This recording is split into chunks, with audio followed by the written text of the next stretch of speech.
И така, добър вечер. Благодаря. Много съм щастлива, че отново сме заедно, както миналата неделя. Отново съм щастлива, че така, имам възможността да се включвам, за да мога да ви споделям нещата, които преминават през мен и също така да бъда един проводник за а, трудностите и нещата, през които ми преминавате, как можете да се покачвате на следващо ниво в живота си, как може да живеете живота си по начин, по който на вас ви харесва и да се чувствате удовлетворени и щастливи. Тази вечер ще си говорим за така едни различни неща и в същото време едни много еднакви. Сега нека да започнем от тук. За тези от вас, които не ме познават, малко по-подробно да дам информация за себе си. Аз съм Елена Малева, сертифициран NLP, лайф коуч, семейен констелатор, треньор по личностно развитие и моден аутфит. Щастливо омъжена, аз съм вече почти 20 години. Майка съм на три невероятни дечица, момичета и моята мисия е да изследвам щастието. Създател съм на общността Happy Woman от Елена Малева и съм издател и писател на женски дневник за щастливи дни. Това е един продукт, бих го нарекла като четвъртото ми дете, защото с него, с женския дневник, изглежда много лесно, много така на пръв поглед елементарно, но когато започнеш да работиш с него, той наистина ти помага да промениш и трансформираш живота си. Затова много често това е доказателство за пътите, в които ние с лека ръка сякаш казваме на нещо, това го знам, това е нещо, което не е чак толкова сложно, но в интерес на истината, понякога доброто старо клише, че малките камъчета обръщат каруцата, е наистина вярно. Само да ми дадете така обратна връзка, дали слайдовете се местят при вас. Дали се местят слайдовете, тъй като в миналото събитие, което имах, не се бяха местили, за мен е важно. Дали се местят слайдовете, ще се радвам някой да ми даде обратна връзка или стоят още в началото. Не се местят.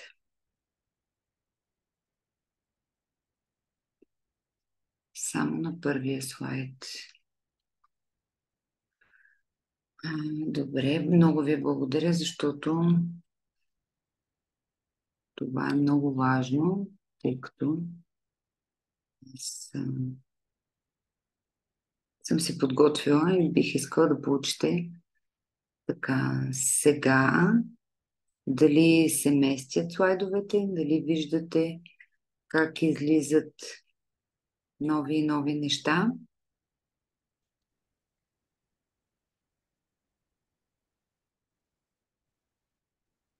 Здрасти, Мони, изключително съм щастлива да те видя, толкова се радвам. Дали се местят сега слайдовете по този начин, по който съм шернала презентацията? Да, много благодаря, Нелия. Добре, продължаваме, момичета. Благодаря ви така за реакциите. И така, как живее съвременната жена днес? Всички знаем, че живеем под много голям стрес. Защо? Защото напрежението, което ни дава в отражения от многото роли, в които влизаме, всъщност ни създава един постоянен стрес и в един момент се получава дистрес. Голямото напрежение и стреса не е едно от така, а, единственото нещо. Откъде получаваме такова напрежение? Естествено, това от работното място и от ежедневните задължения, които имаме свързани с себе си, с приятели, с партньор, с деца, дом, всичките тези неща, които на пръв поглед са неща, които винаги ги е имало, но те колкото повече време минава и ние израстваме, те започват да бъдат и повече и повече. Тогава, когато имаме така ежедневни задължения към родители също, това нещо ни изхвърля в фокуса на нашето центриране към нас. Липсата на свободно време за нея, за жената, е от изключително важно значение, тъй като когато нямаме такова за себе си, ние не се чувстваме удовлетворени от живота. Липсата на позитивна и подкрепяща среда.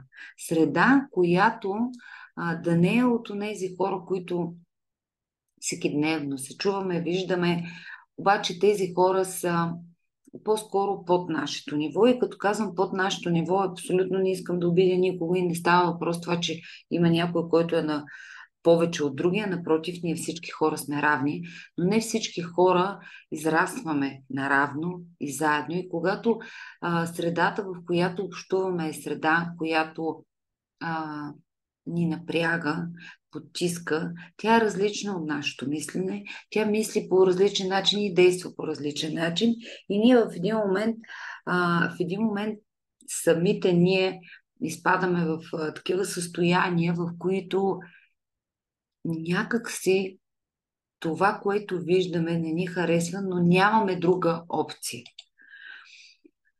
Когато хармоничните и балансирани отношения не са на лице,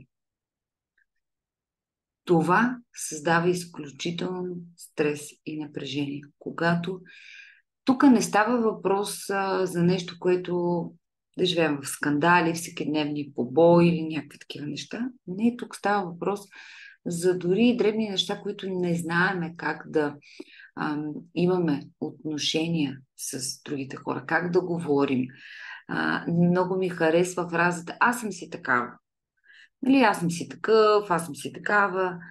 Истината е, че това е аз вземам решение, че някой друг ми е виновен. Просто така съм се родил.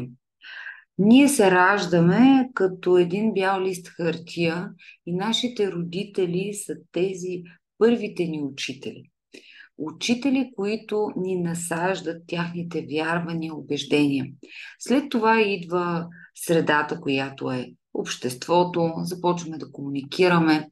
След това идва и опита, който ние създаваме. И днес, във времето, в което живеем, ние назад имаме някаква опитност, която сме създали и вярваме в нея. Имаме някакви негативни вярвания, убеждения, които са ни останали и насъдени от нас. И това нещо ни кара да си мислим, че сме си такива. Но никой не е такъв, какъвто си мисли, че е в негативна форма. И всеки може да промени себе си към онази посока, към която всъщност е насочена собствената му цел и онова, което е важно за него. Но ние вече имаме възможност да избираме. Тоест, виждате ли колко парадоксално е това, което сме имали назад и това, което сме приели за себе си, всъщност да си казваме, аз не мога да направя нищо. Или за мен е много трудно да направя промяна. Ние вече имаме възможност да избираме къде да ходим, с кого да общуваме, как да живеем, какво да обличаме, как да се грижим за външния си вид дори. Живеем в едни от най-добрите времена. Времена на свобода. Времена, които преди дори 20 години не е имало толкова много възможности да бъдем на една ръка разстояние днес с вас. Дори преди 2 години, 3, беше много трудно да бъдеме така. Не всички бяха свикнали да се включват онлайн, да имат, да присъстват на такива неща.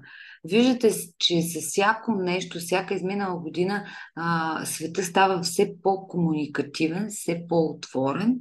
Обаче в същото време ние създаваме все повече, се затваряме, все повече се стресираме. Защо? Защото като цяло виждаме от среща това, което ни се показва на екраните, това, което чуваме от телевизии, вестници, всякакви такива всякакви такива информационни канали, които ни дават някаква обратна връзка за света, ни кара да си мислим, че ние не сме достатъчно добри, че ние не можем, а в същото време света преди 30-50 години е бил много по-сложен. Света на нашите баби нито е имало съдомиални, нито е имало сушилни, нито е имало перални, нито е имало проксмокачки. Може би е имало някъде, но в 90% от населението е нямало. Всичко е ставало на ръка и тези хора са изкарвали чисто физически прехраната си. И там е имало много по-голяма издръжливост на чисто психологическият фактор, който този стрес е нямало възможност да се навлезе в тяхното така съзнание и всъщност те са приели живота си, че нищо не могат да направят. Но вече ние живееме в други времена и знаеме, че ние можем да направим нещо. И да знаеме как да се възползваме от това, от тази възможност, която имаме, от този невероятен подход на света, който се развива, да разбереме как да избираме свободно и как да живееме живота си по собствените си правила, за да може да се чувстваме удовлетворени всеки ден в ежедневието си, да можем да създадеме вярвания, убеждения, които да ни помогнат да бъдем щастливи на работните си места, да намериме работа, която наистина да ни вдъхновява и да се чувстваме щастливи, да намериме позитивна и подкрепяща среда, която да е в унисон с нас, да имаме балансирани взаимоотношения, които да бъдат хармонични. Доколко обаче се възползваме от тези възможности? Знаете ли, че 80% от жените потискат емоциите си и вследствие на това отключват заболявания? 78% от жените не се чувстват добре в кожата си и това води до пълна апатия към живота. Просто се казва да става каквото ще и започваш да мрънкаш и недоволстваш от всичко, което се случва. Мъжа, децата, града, селото, общината, социални грижи, света като цяло, замърсения въздух и всичките неща. Почти всяка жена в детството си е приела да се примирява и да се съобразява с чуждите потребности. И това ни кара да се чувстваме дискомфортно. Време е обаче да кажем стоп. Стоп на всичките тези неща, които ни ограничават. Време е да сложим себе си на първо място, но през любовта. Да се замислим, може ли да направим нещо? И тук отговор винаги е да, можем. Само че да изберем да бъдем щастливи е клише. Но въпрос, какво ни кара да се чувстваме щастливи? Какво кара вас всеки ден да се чувствате щастливи? Колко често си задавате този въпрос и колко често отговаряте на него с написване, с мисъл, с чувство. Защо? Всеки един от нас, ние всъщност сме еднакви и в същото време сме изключително различни. Еднакви, защото ние като цяло имаме еднакви потребности. Всеки един от нас има еднакви потребности. Иска да бъде щастлив, иска да има дом, покрив над главата си, иска да пътува, иска да има подходяща позитивна среда, иска да има любящи взаимоотношения, иска да се храни с здравословна и качествена храна, иска да има дрехи, които да му харесват. В същото време обаче сме различни, защото едни успяват, а други не. Как е възможно да създадем тази връзка между тези, които не са достигнали в някаква сфера от живота си това, което искат, и да помогнат на тези, които имат това желание? С единствената стълба е желанието за хората да се подкрепят и не да се избутват, а да се държат ръка за ръка. Как да го направят? Кога да го направят? Много често чувам: Елена, аз нямам време. Аз съм много ангажирана. Трябва да се приберя да сготвя. Имам едно дете. Имам работа. Разбирам. Всички хора имаме ангажименти. Но ние всички избираме. Защото имаме еднакво часово време. 7 дни в седмицата по 24 часа. Как ще приоритизираш това време е въпрос на личен избор. И изборът е това да живеем щастливо. Как да го постигнем? Обаче е въпросът на всички. Не е ли добре да направим нещо различно? Да излезем от статуквото, да излезем от подкопаните ни коловози, в които всеки ден минаваме през едни и същи път. Всеки ден правим едни и същи неща. Не е ли време да излезем от тази оттъпкана пътека и да тръгнем към друга наша цел с малки крачки? Много често, когато започнем промяната и сме сами и нямаме подкрепа, тази подкрепа, когато липсва, тя ни дава възможност да се вдъхновяваме от такива събития, обучения, семинари, на които присъстваме. И тя ни дава възможност да си каже: да, аз искам. И започваме да правиме малката крачка в страни, не тук, където по принцип сме свикнали. В един прекрасен момент обаче, когато ни стане трудно и когато се обърнем назад и виждаме, че нямаме резултата, който искаме, защото ние като правим едни и същи неща, всъщност създаваме едни оттъпкани пътеки, невронни връзки в мозъка си, оттъпкани пътеки. И когато се обърнеш назад, си казваш: ами да, 2 плюс 2 прави 4. Да, обаче онази оттъпкана пътека и трябва време. И за това трябва да знаем какво и как се случва в живота, как работи всъщност в живота. Защо хората не могат да постигат своите цели? Защо ли? Защото те или живеят в миналото, или живеят в бъдещето. Настоящето просто не го ценят. И когато ние живееме в тези неправилни квадранти, когато ние в настоящето съжаляваме за изборите в миналото си или мислим постоянно, като се променят нещата, какво ще е бъдещето, ние живееме в пълен поток. Такъв като пуснали сме се по течението. Наляво, надясно, на където ни духне вятър.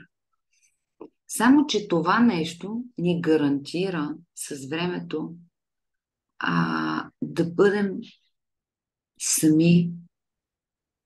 Дори да имаме хора около нас, да бъдем самотни, може би да бъдем бедни и нещастни. Само защото сега, в този момент от живота си, ние не сме направили крачката в страни. И как се прави тази крачка? С виждането за живота. Какво имам аз в момента? Но с помощта на опитни хора, които наистина могат отстрани да ви насочат. Как живееш ти в момента? В какъв свят живеем в момента? Виждате как все повече и повече хора се развиват, все повече и повече брандове излизат, все повече и повече неща се променят.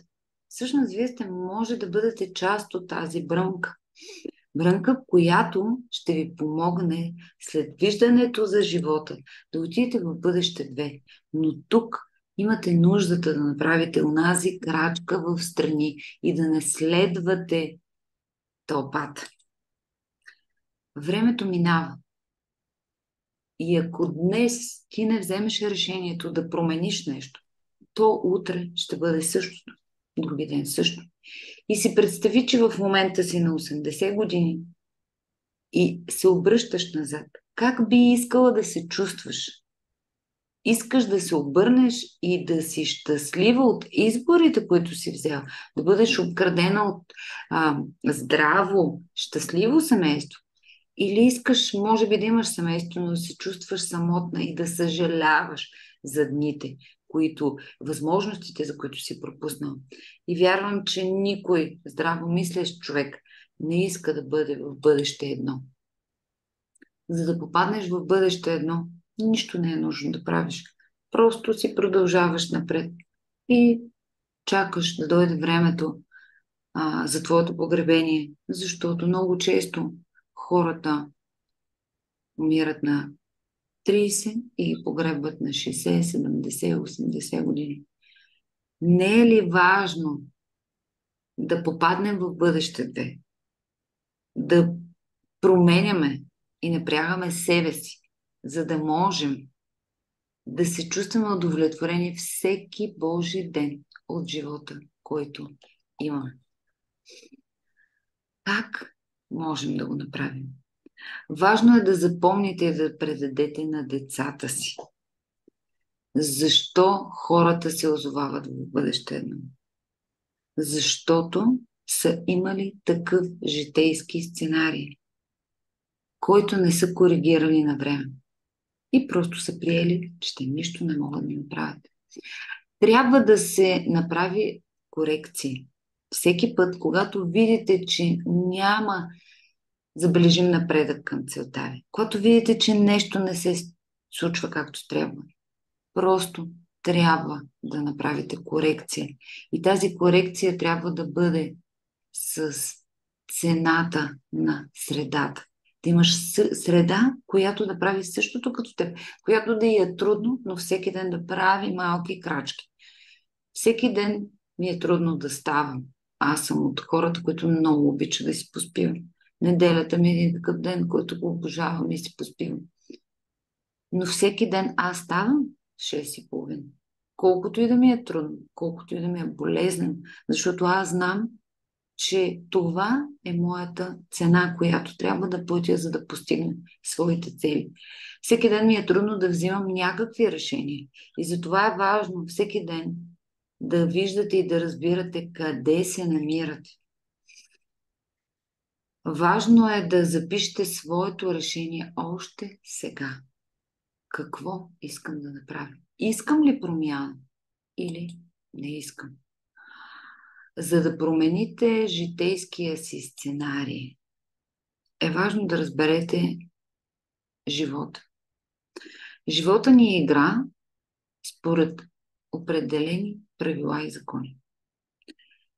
Непознаването на правилата и законите не ни освобождава от отговорност. Вселената работи. Дали ви харесва или не, дали сте попаднали в онази сфера от живота, в която има привличане, има благодарност, удовлетворение или не. Вашите мисли, вашите чувства, вашите действия определят това, което привличате. И ако не привличате неща, които ви харесват, това означава, че законите работят, но просто вие сте настроили себе си по този начин. Какво е важно да разберете? В живота има три роли.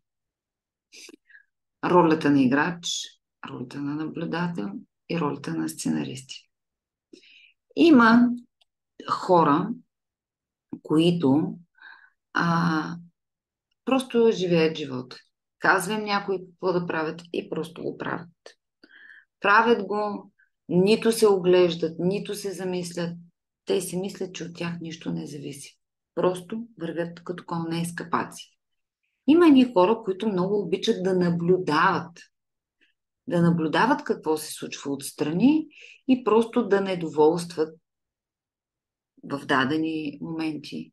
Други може би не. Но просто те също си мислят, че не могат нищо да направят. Просто наблюдават и коментират какво виждат. Има едни хора, които са режисьори, сценаристи. Те много действат в посока на това да режисират какво трябва да се направи, как да се направи, защо да се направи. Това са хора, които просто казват и задават посоката. За нас е важно да разберем, че най-комплексните хора и хората, които са истински удовлетворени от живота и щастливи, са хора, които влизат в ролята на играч. Действат в това, което им се случва, написват, наблюдават отстрани, като видят, че нещо не се получава както трябва, наблюдават отстрани какво се случва в живота им, след това сядат и пренаписват. Тоест, от играч в момента трябва да застанете и да видите какво се случва в живота си. След това да се върнете и да пробвате дали нещо пък може да промените. Ако не можете, след наблюдател отивате в режисьора. Сядате и пренаписвате вашата история. И след това се връщате да играете живота. Това е нещо, което е изключително ценно и важно. Да знаете как можете да контролирате живота си. Важно е да знаете какви роли играят хората, с които общувате. Важно е да контролираме качеството и ефективността на играта. Важно е да проверите вашите решения и действия. Не просто да решите какво искате, а и да действате. Какво е необходимо, за да постигнем новите си цели? Естествено, както разбрахме, трябва да напишем сценарий за новото бъдеще. Сега, не кога да е. И с какво мога аз да ви бъда ценна и полезна? Мога да ви бъда ценна и полезна с моята програма. Едномесечна програма. Желязна женска увереност. Какво означава това? Това означава да бъдеш изключително стабилна, да бъдеш изключително мека и в същото време да бъдеш изключително приемаща. Как се случват тези неща? Случват се, когато знаеш как да обичаш себе си. Не просто да си казваш, аз обичам себе си. Всеки ден се грижа за себе си. Отивам на фитнес, когато нещо си харесам, си купувам. Грижа се за външния си вид. Обаче в същото време не вярваш в себе си. Това не е истинска любов към себе си. Как да разбираме и да приемаме другите хора? Това е висш пилотаж. Да разбереш и да приемаш хората около себе си е нещо, което ти помага на теб, не само на другите хора. Ние много често искаме да сме прави, а не искаме да сме щастливи. И не, че наистина не искаме, а просто това да задоволим нашето его е много важно. Но аз ще ви науча как да имате такава увереност на жена, че да можете да се чувствате изключително а, ценни за себе си. Да можете да се чувствате изключително важни за себе си. Да можете да разбирате кога, как трябва да се държите. Да можете да бъдете гъвкави, като една вода. Водата, в каквато и форма да я сложиш, тя приема формата на съда, в който сме сложили. Това се нарича адаптивност. Адаптивността е въпрос на избор. Искаме ли да бъдем адаптивни или не? Как да се доверим на Вселената? Защото Вселената, както казахме преди малко, тя работи с закони. Закони, които вярваме или не вярваме в тях, те съществуват. Но как наистина да се довериш и да разбереш, че това, което ти се случва в живота, ти се случва не случайно. Има нещо, което можеш да направиш за себе си и не случайно, за да ти помогне. Какво да направим? Програмата ще ви помогне да заобичате истински себе си. Ще ви помогне да разбирате, приемате както другите, така и себе си. Ще създадете желязна увереност към Вселената. Това ще ви даде възможност да имате предвидими резултати в непредвидимите времена, в които живеем. Защото, както казахме в началото, стресът е навсякъде. Какво ще ми струва програмата? По-малко от 2 лева на ден. 57 лева на месец. За месец. Но, само сега, всеки, който се включи и се запише, ще получи 20% отстъпка плюс подарък женски дневник за щастливи дни. Нещо, което е невероятна възможност. Какво включва програмата? Програмата включва 4 вебинара по час и половина, работа с травмите, всеки ден поставяне на цели, техника за справяне с трудности, практики за увеличаване на увереността и всеки ден мотивиращо подтикване за нещо, което е важно в нашата програма. Стартираме на 4 декември в 20 часа. Сега в чата ще ви пусна програмата, може да я разгледате и сами да прецените. До края на вечерта е валидна тази оферта към вас, така че ще се радвам да бъдем заедно и от 4 декември да започнем да работиме по нашите ценности и важни неща. Важно ли е за вас да бъдете стабилни? Важно ли е за вас да бъдете уверени? Важно ли е за вас да имате лекотата на всеки ден? Ако е важно за вас, това е програмата за вас. Ще се радвам да ми дадете обратна връзка. Кое от нещата, които чухте, беше най-ценно и полезно за вас тази вечер?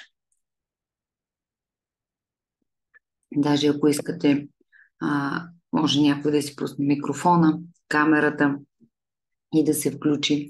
Имате ли някакви въпроси, които... Здравей, Мони! Толкова много се радвам. Заповядай. Заповядай на пулта. Ами, драго ми е да се видим и да се чуем. Така да споделя. Момент само да функционирам. Да. Въпросът ти какъв беше? Кое е Кое ти беше най-ценно и полезно сега тази вечер? Какво, може би, аз винаги обичам да казвам, че аз не съм измислила топлата вода и нищо ново не сме чули, но какво нещо си припомни, нещо, което може би си забравила? Ами не, даже най-интересното е, че аз съм точно на тази вълна в момента. Мекота, стабилност, увереност, така нещо, някак си спонтанно се случи в мене за няколко месеца да излезе тази мекота, без да полагам някакви усилия. Може би съм ги положила преди това и сега се радвам на резултата от това. И е много интересно. Странно е да си мек, защото нали, умът ти си казва, абе, това означава, че си слаб, нали, слабост е, всъщност е голяма сила. Нали, вече имах ситуации, в които се убедих. Много ми резонира темата, защото съм точно в нея. В смисъл, че имам нужда да работя и още по нея. То няма край, сигурно. Ами да. Да. Чудесно, много, много се радвам. Разкажи разкажи ни какво те провокира да влезнеш в тази тема на мекотата, на спокойствието, какъв живот живееш преди това, защо взе тези решения, като имам предвид, нали, всеки живее в някакви стресиращи моменти, нали, в периоди. Да. Но Ами аз имах много стресираща работа, отговорна, отговарях за 40 човека. И моя подход, моята природа всъщност е такава мека, съм си по рождение, но цял живот съм го потискала това и то напира да излиза и почнах да го проявявам на работното си място, което се считаше, нали, за слабост и за недобър лидер, но аз с времето се убедих, че просто това е различен подход, който всъщност е и за различен вид съзнание, който може да работи с такъв подход. И всъщност мястото ми не е на това работно място. Та а, естествено се случи така да приключа с това работно място. В личния ми живот също имах така едно изпитание да проявя уважение към себе си, да се науча да уважавам себе си, да обичам първо себе си, след това партньора си, защото аз бях разменила тези две позиции. Нали, обичах и уважавах повече другия, което щети много мене м, в всякакъв план. Физически, емоционален, психически и така нататък. И взех просто необходимите решения да приключа с абсолютно всичко в живота си, което ме прави да не бъда себе си, да не обичам себе си. изключителна И сила. нещата почнаха да се нареждат естествено. По естествен начин, нали, Да, привличане. Виждате ли, да. когато аз познавам Мони от моят пролетен ретрит, тя чисто емоционално беше взела решение да присъства и всъщност толкова много и се възхищавам за промените, които взе след това, решенията всъщност, които взе и промените, които настъпиха, заради това, че тя е един невероятен пример как човек, когато не си е в собственото си амплоа, като говоря амплоа на живота, не просто амплоа за работа или каквото и да е било, а избягаме от нашия си център в живота като цяло, ние привличаме неща, които не ни допадат, не ни харесват. Правиме изключително огромни компромиси с себе си и това нещо ни натоварва все повече и повече. Само, че когато ние а, осъзнаем, защото ние сме го чували много пъти. Нали? Всичко зависи от нас. Всичко зависи от нас, от нашите решения, от нашите нали, всички неща. Но, когато наистина ние вземем решението, че живота е в нашите ръце, можем да бъдем по-меки, по-такива добри. И в същото време започваме да работиме за това нещо, всичко се променя. И Мони от Желязната леди, която в една сфера, от другата сфера беше една такава сцена, като нямаше мнение, нали? В смисъл, можеха да се правят с него, каквото си искат. Взе решението просто да бъде себе си. И аз толкова много се възхищавам за силата, която имаш. И истината е, че в нашето детство е много интересно как са ни казвали да не бъдеш, да не показваш себе си, защото иначе ще бъдеш слаб, ще изглежда слабост. И ние не показваме себе си, за да не сме слаби пред другите. След това не заявявай себе си, защото пък ставаш много надута, примерно, някаква такава. Нали? Хората трябва да са винаги преди тебе, за да си добра, обаче в същото време ние ставаме добри към хората, ама лоши към себе си. И тук не става въпрос просто да бъдем лоши към другите хора, да бъдем добри първо към себе си, за да може света и Вселената да бъде добра към нас. Така ли е, Мони? Еми, така е, да, абсолютно. На Да. първо място сме ние, после На всичко първо останало. място сме ние, после всички останали. Така е, защото такъв е живота. Вселената така работи. Ще се радвам, ако се включи още някой да сподели какво... Мони, а искаш ли да добавиш още нещо? Ами, целувки и благодарности. И аз те целувам и много ти благодаря за това, че те виждам. Толкова съм щастлива. Просто така много се радвам, че се включи и видях лицето ти, прекрасната ти усмивка. С теб ще Да, се видиме пак. Да, някой би ли искал да се включи, друг да сподели какво му беше ценно и полезно от тази вечер, от това, което чу, какво беше важно за вас тази вечер и какво ви дават тези срещи, тези събития, на които присъствате.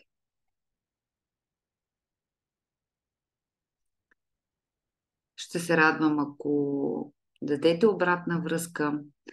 Ако не, може да се включите в предстоящата програма, която да бъдем заедно цял месец, която да се подкрепяме, да създадеме среда, която е важна за нас и в същото време да започнем да работиме към собствените си цели, желания, мечти, неща, които вярвам, че всеки един човек жив иска да има. Аз изключвам записа, за да не стане много дълъг. Добре.